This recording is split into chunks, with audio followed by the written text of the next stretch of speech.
All right.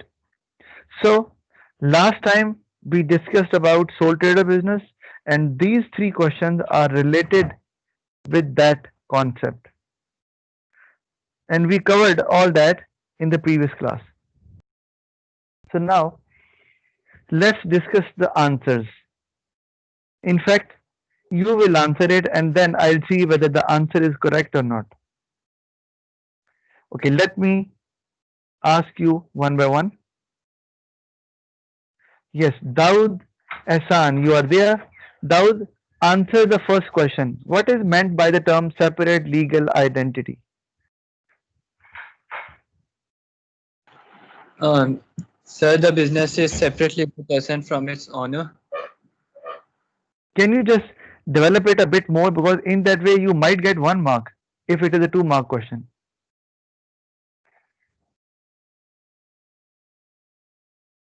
Yes, Daud, please. Or you know only this much. No, sir, I just know this much. All right, okay. Faizan Hassan Butt, can you add something to it? Sir, we will define it first. All right, so can you please define it then? It means that the business and the owner have a separate identity. They won't be regarded as one person. They, all right, okay. Separate legal identity is a concept which actually says that owner and business are different and business has its own legal presence. So, if business is unable to pay a certain amount, for example, business borrows money from the bank and bank is unable to pay, the business is unable to pay, banks cannot recover the amount from the owners. Why? Because both are different. Both have a different entity and we are using the word legal entity. So by law, they are different from the other. One cannot be responsible for the action of others. Remember that. So that is why only business will be responsible for that. So that is why business will have its own assets, own property, right? And own profit and loss as well. And same is the case with owners as well. But separate legal identity is not available in case of a sole trader. You know that. And that means that owner and business are the same. And that happens in a sole trader business. You know it. So is it an advantage or a disadvantage? That is my second question. So I'll ask Bilal Jamil. Bilal, is it an advantage or a disadvantage? Like sole trader business does not have separate legal identity. What do you think?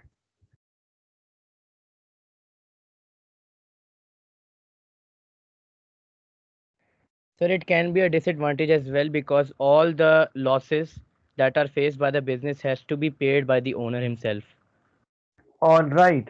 Great. Why? Because separate legal identity, if it is not there, it will lead to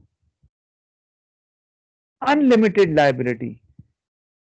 So let me write this way because I have written by mistake limited liability. I wanted to write unlimited liability. Let me write it first.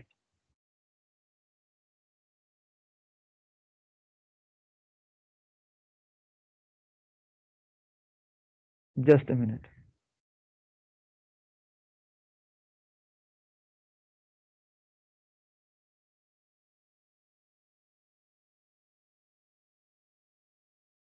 Unlimited liability.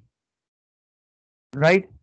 So, yes, it is a disadvantage because if there is no separate legal identity, it will lead to unlimited liability. And that is just Bilal said that now the owner has to pay all that which business was supposed to pay. But now, because business is not able to pay, not enough or sufficient funds available with the business, now The responsibility is now on the shoulders of the owner, and that is just because of no separate legal identity. All right, so it becomes a disadvantage in that case. Now, if we define unlimited liability, so how do we define it? Like, what do we say? That unliability means now, because now you need to define it precisely. So, Faria Khan, can you explain me that? Sir, unlimited liability means when the business is unable to meet the debt. So the personal assets of the owner will be taken in order to complete that debt. All right, thank you very much. It means that again, because of the feature that is sole trader does not have separate legal identity. So that is why the owner has to pay all the amount which business was supposed to pay. And especially it happens in case of a loss. You have borrowed money from the bank and now the business is not able to pay it back. So obviously now what will happen? That owner will pay. So now only not the amount which is invested in the business that will be utilized for that. Now owner has to use his or her own bank balance, own property, right, to pay that loss. All right, so that is unlimited liability, and that is a disadvantage for a sole trader business. Now, if you see the third question, that is the benefit of economies of scale is not enjoyed by a sole trader. Now, what does the statement mean? We That was the last point we covered in the previous class. So I'll ask Zaim Imtiaz. Zaim, just explain me what does this statement all about?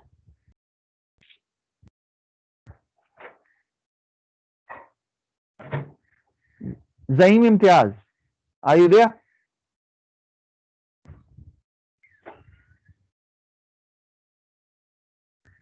Zaim, I'm not able to hear you.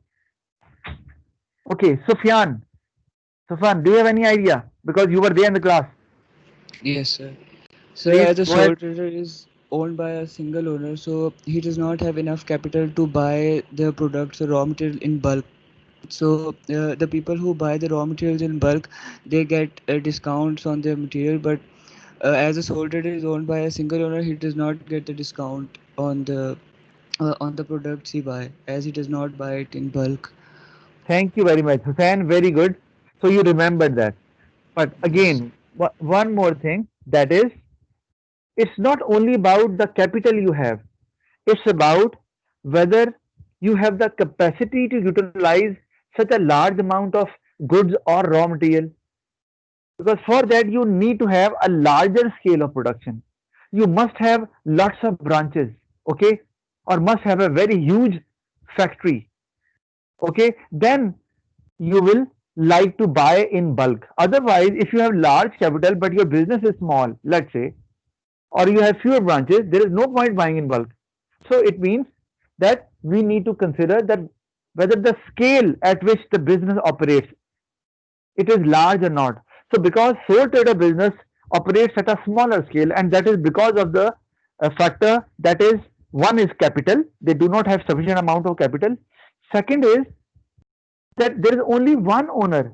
So it's just not possible for the owner to manage such a large business where there are lots of branches in all parts of the city or the country, right? So obviously mismanagement will occur in that case. So in sole trader business, owner likes to keep the business smaller. Okay, and because of that small scale of operation, economies of scale cannot be achieved, especially the bulk buying advantage, as explained by Sufyan. Although there are many types, but we'll discuss them in the chapter to come. Okay, so you understand. So what happens? The business is able to reduce its average cost. When they buy in bulk, they get discount, and now they get the goods cheaply.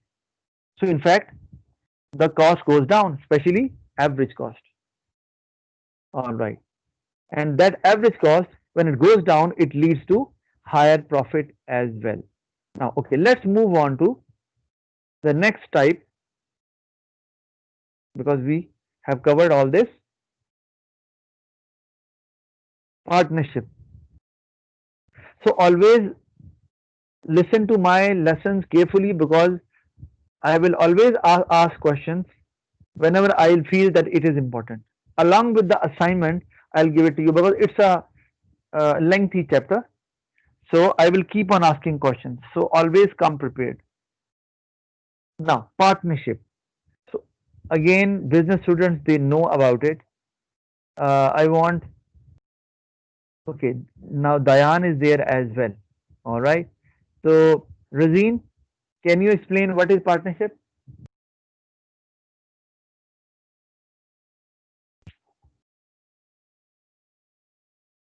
So Razeen, start. partnership is a form of business where two or more owners start a business. All right. Okay. Two or more business owners start a business. What else?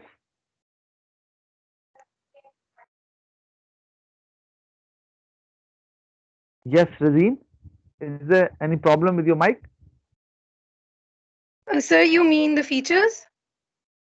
No, I mean, if you write this one, you might not get 2 out of 2 if there is a 2 mark question for that. That's my point. Okay.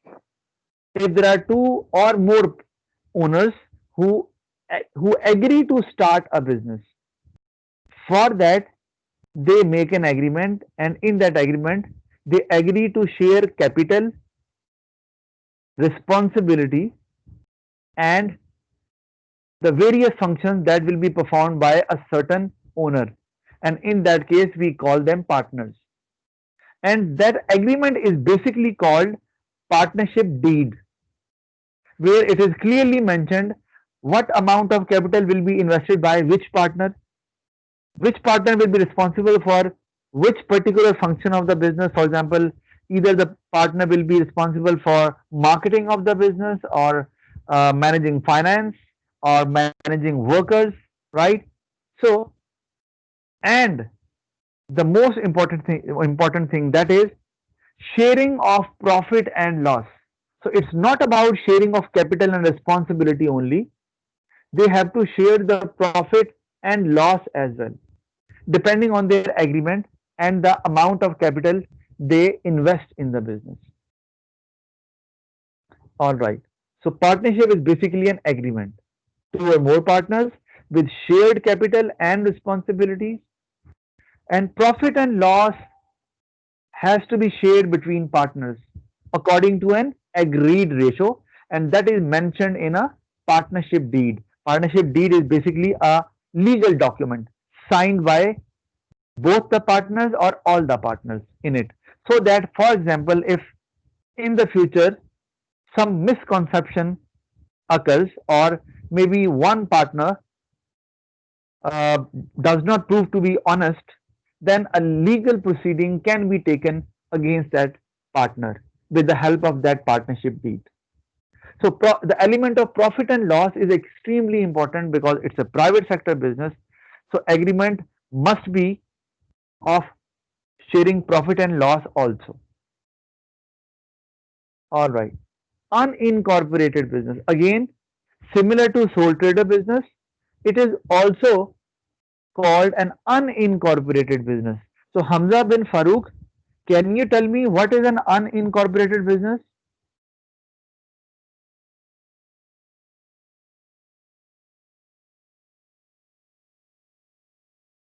Hamza, are you there?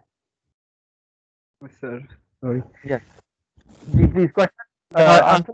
Corporated business is a business which has where the business is not a separate legal identity from its owner.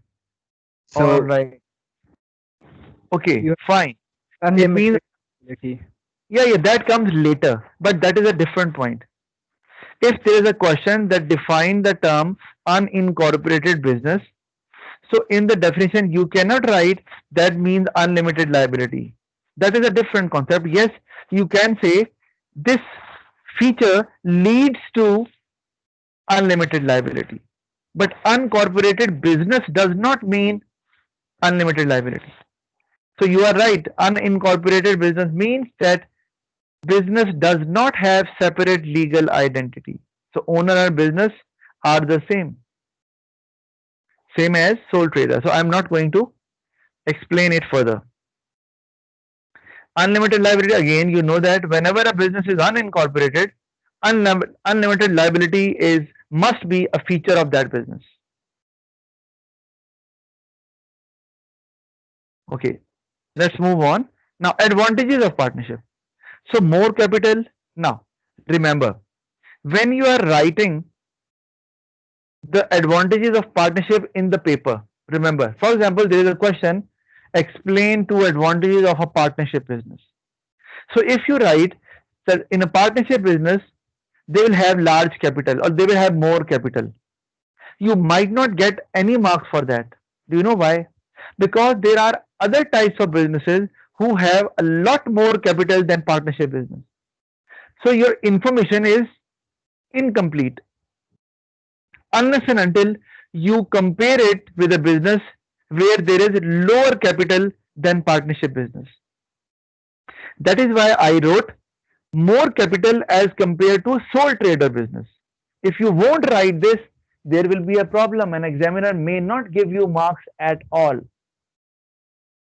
Right? Because if you write only more capital, so it means that maybe the capital is greater than all types of businesses. That will be wrong. So now, okay, it's there, right? Now, if more capital is there, how it will be an advantage for a partnership business?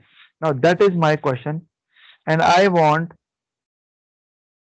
Lare Furkan to answer it.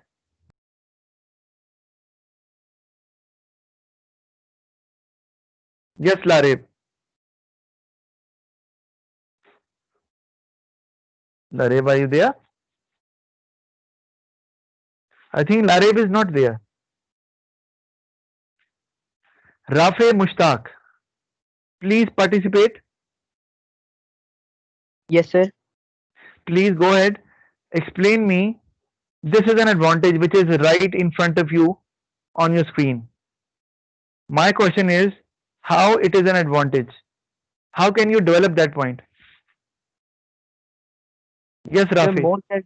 more capital as compared to sole trader. Yeah, that's right. Why? How it is an advantage? How Sir, can it give? Yes, please. you have a sir, no, I don't know, sir. No, okay, no problem at all. Okay, fine. Um, okay. So Faria, are you there? Yes, sir. Please answer the question.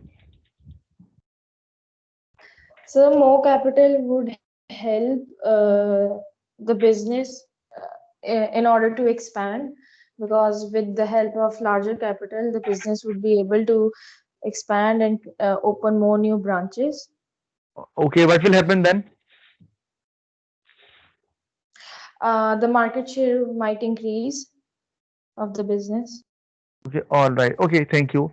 Okay, the thing is, okay, when business will, because with the help of more capital, business will be able to expand, it's fine. But eventually, business will be able to generate more profit, right? Compared to sole trader business. Because in a sole trader, uh, business cannot be expanded to a very large level. Excuse me, sir. Yes, please. Sir, I'm late to the class. Can you please tell me what is a sole trader? I think I discussed that in the previous class. You were not there. You missed that class, right? Now, Yes. remember, I'll tell you, but for that, why don't you watch my videos on my YouTube channel? Okay, sir. Sure. All right, but sole trader is a business where there is only one owner. All right, so I uploaded yesterday's video on YouTube as well. So see the date and watch that video, Rafe. And if still you can't understand, let me know in the next class. Okay, Okay, sir. all right. Now, greater capital helps in another way as well. You are to buy efficient machinery, latest and more productive, right? So business will be able to produce more, right? The quality will be even better. So again, it will lead to more sales because now people would like to buy from you because now the quality of your product is good. And secondly, the latest machinery is less likely to make mistakes. So cost will also be on the lower side. And you will be able to meet the demand of the customers far more quickly than a sole trader business. Again, you need to compare it with a sole trader business. Okay, second is responsibilities are shared. All right. So how it is an advantage? Um sorry, Sufyan. Sufyan is not there, I guess. Yes, Bilal Jamil. Sir, business is easier to establish. Okay, but it's written. Okay, why? Sir, because you'll have greater borrowing capacity. It's fine, but if you see the second point, it's about responsibilities are shared. Develop this point. You are right, whatever you are saying. I understand that, but this is not linked with point number 2. So no idea other than that. All right. Okay, okay, fine. Hamza? So responsibilities are shared in the sense that both owners have to work equally in the business. They both need to pull their weight. If there's a loss, then they both need to suffer and they both need to pay it. They both need to come to work, etc. All right. Okay. Thank you. So, okay, you talked about loss. I'll say I actually explained that earlier as well. You know that there are lots of responsibilities to run a business. Like you know that you have to manage workforce. That is what we call human resource management. You have to manage customers as well, and you have to communicate to customers as well. This is what we call marketing. Then you have to produce goods and services using the resources you have. That is what we call operations, right? So there are many functions which need to be performed to run a business. So what happens when there are more than one owner, for example, 2 or more partners, so they can share the responsibilities in that way. Now, one owner does not need to take the burden of all the responsibilities. So now if one partner is good in marketing or communication skills, so that department can be the responsibility of that partner. That partner can head that department. Similarly, if one partner is an engineer, right? So maybe the skills will be better utilized in which department? Operations department, where machines are used and raw material is converted into finished products or semi-finished products, right? Similarly, if one person is good in dealing staff, then maybe the human resource department should be the responsibility of that person. So now in that way, the all departments can be run in a better way. One reason is because now there are more people, so workload is divided, so it's easier to handle all departments. And second is that you know that one person cannot be a master of all the skills.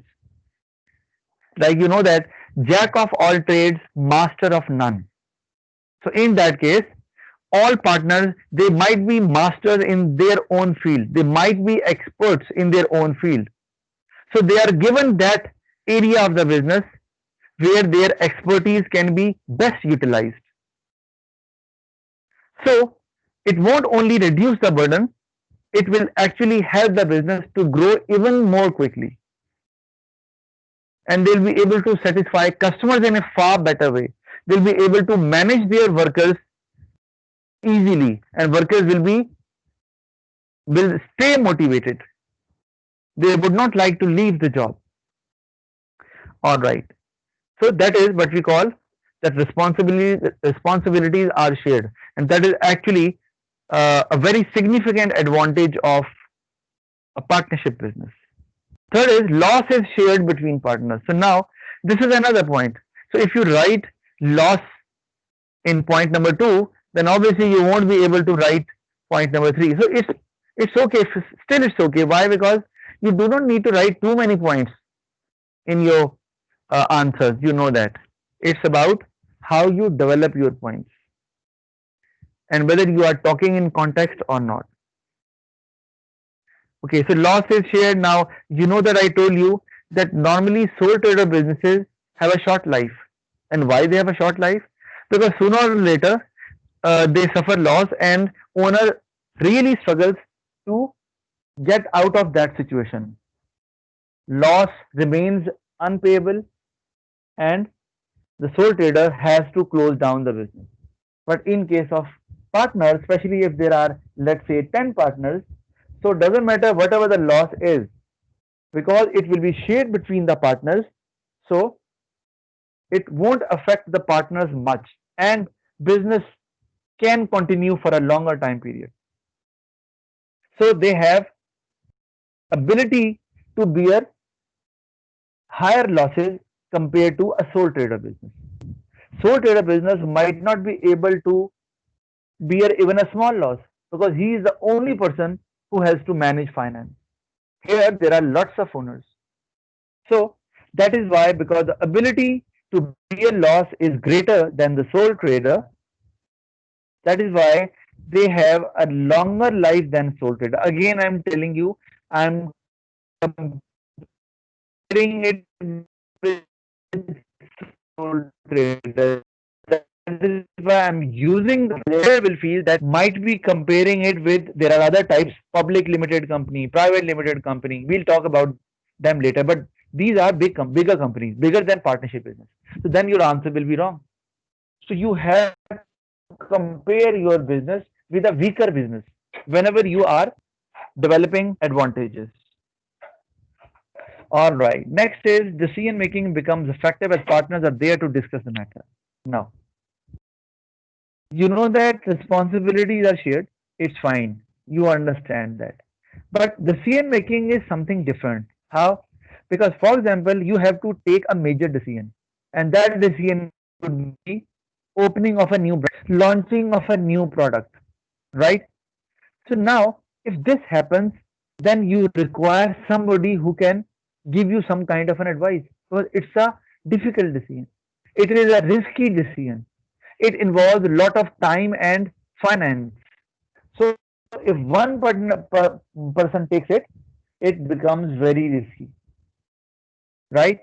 So because there are more partners, so all partners sit together and they have a meeting on regular basis. And in that way, lots of ideas come. Some partners reject the idea of the other, some partners accept the idea of the other, and in that way, a mutual consensus takes place and they come up with the best idea or the best method to do it. So that is why the decision making becomes effective. That they, whatever decision they take, it helps to achieve their objectives.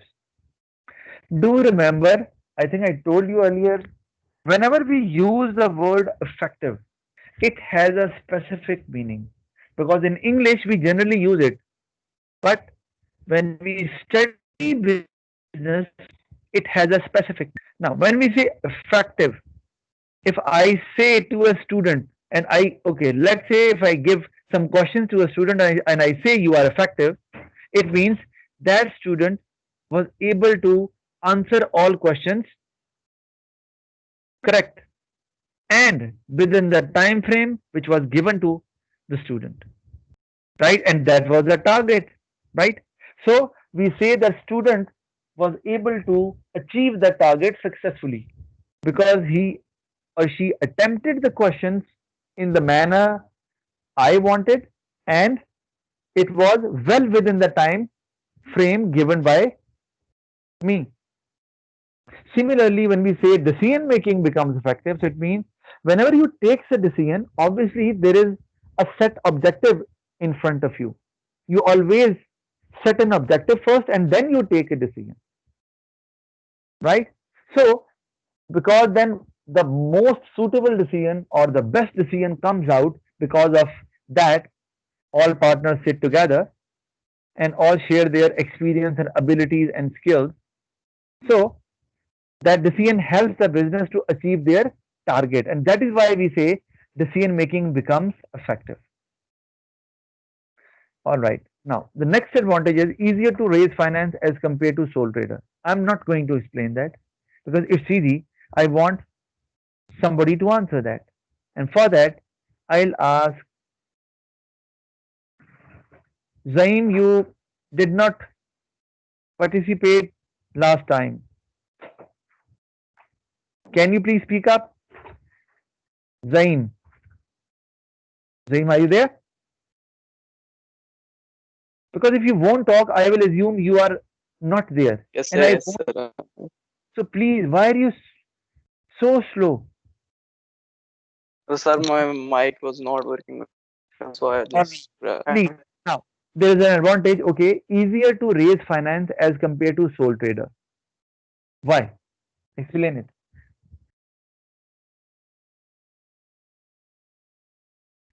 Yes, Zain. Why it is easier to raise finance? No idea. I think Zain is having. I have an sir, I have an idea, but I can't explain, and I was just kind of confused. So So you can say it in Urdu as well. No problem at all. no, sir, I don't have any idea. Okay. All right. Fine. Yes. Faria.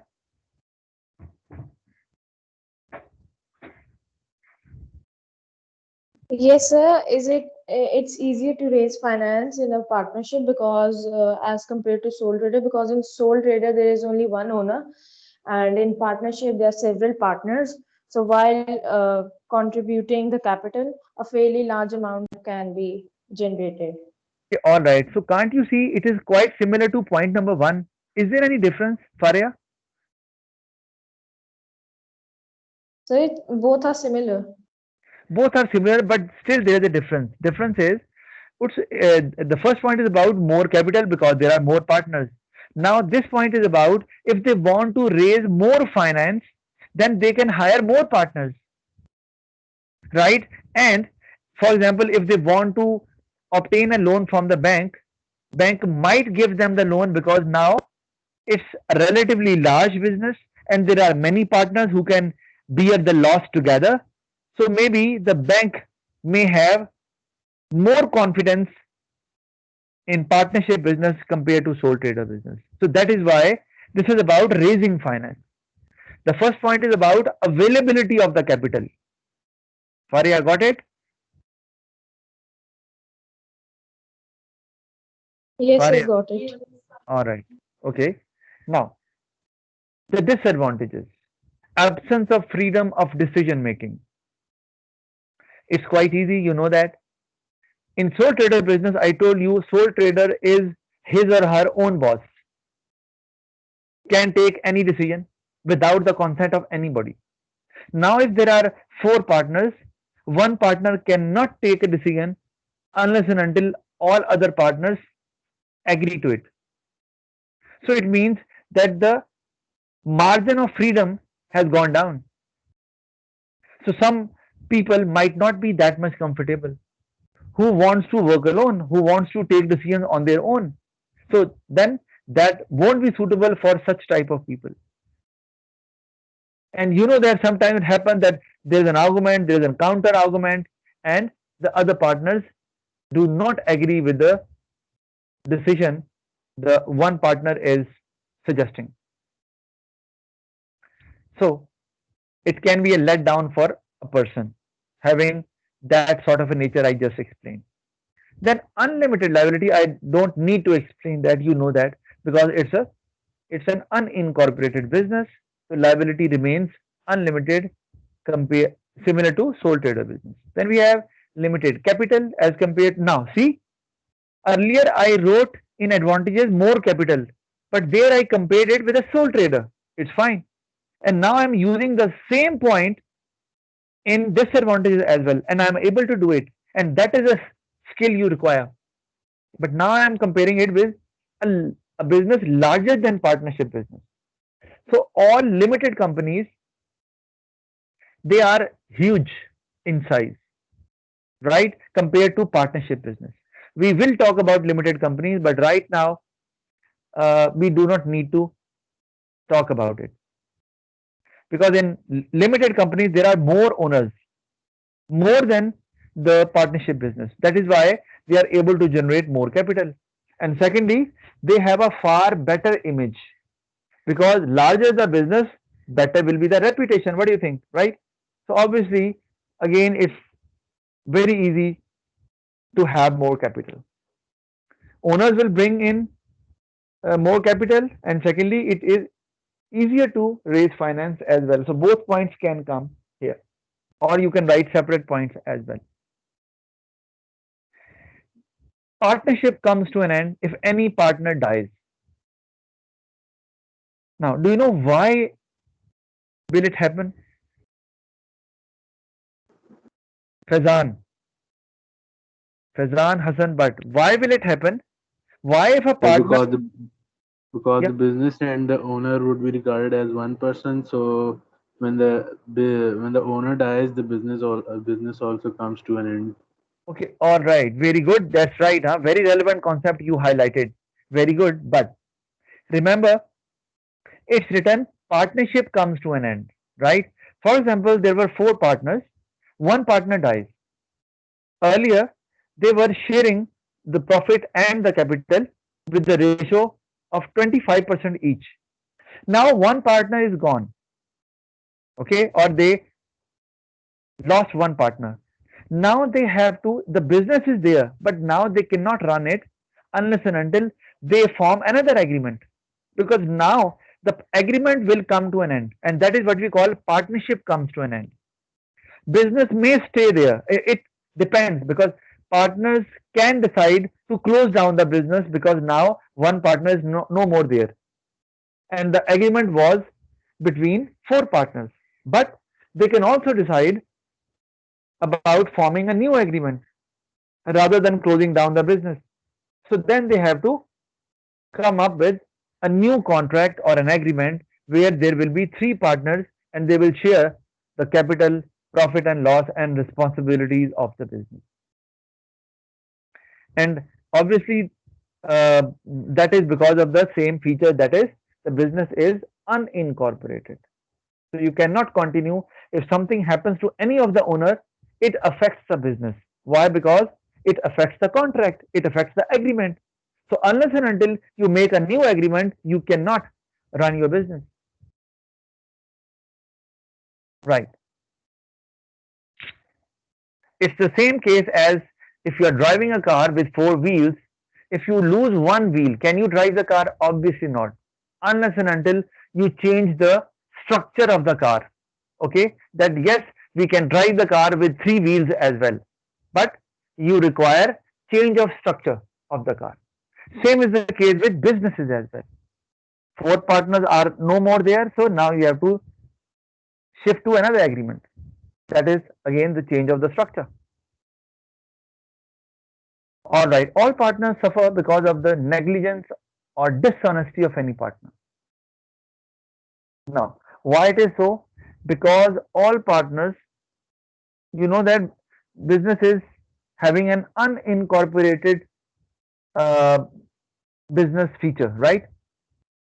So if one partner does something and which goes wrong, then because business will be responsible and partners are part of that business, there is no difference. So partners, all partners have to suffer who have not done it. So that is one of the biggest disadvantage, especially if one partner is dishonest or negligent. if the partner is negligent and says, all right, if something goes wrong, doesn't matter, I'm not the only person who will pay for that. There are other people as well, so it will be divided and I won't pay much. So this is wrong, because on that basis, if somebody shows negligence or dishonesty, obviously the other partners will be affected who have not done anything, because when partners represent, all partners, they represent business. So obviously whatever they do, it has to be paid by either the business or the partners. So the action of the other partners will be responsible for the action of one partner. So again, that is a demotivating factor for the rest of the partners, and they may not like to work with him, or now they may also become sluggish in performing their responsibilities. Now, act of one partner is binding on the rest of the partner. Yeah, you understand this as well. That a partner actually makes an agreement with another party about anything. So now, once the partner signs it, it becomes binding on the business, and now all the partners have to fulfill that responsibility as well. Like I told you that partners are required to discuss matters, but in case if partner does not discuss the matter, any of the partner does not discuss the matter and takes the decision and signs it. So because every single partner represents the business, so it becomes a binding on the whole business, and partners are part of it. So again, there is a problem there. Profits are shared. So you understand this. So though profit will be greater than the sole trader business, but now because there are more owners, so it will be divided, right? And you might, one partner might say that, okay, I am actually working harder than other partners, but I am getting the same profit which other partners are getting. So it can be a demotivating factor as well. So some people may not like to start a partnership business. Among four partners, one is very hardworking and always uh, come early in the morning to the office, but other partners, they join the partner late. So the partner can think that way as well, or such people may not like to have such type of business. All right.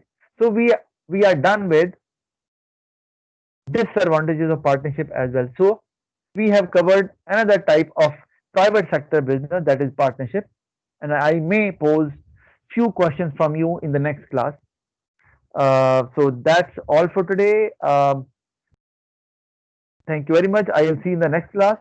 If you have any question, I am there. Otherwise, you can leave.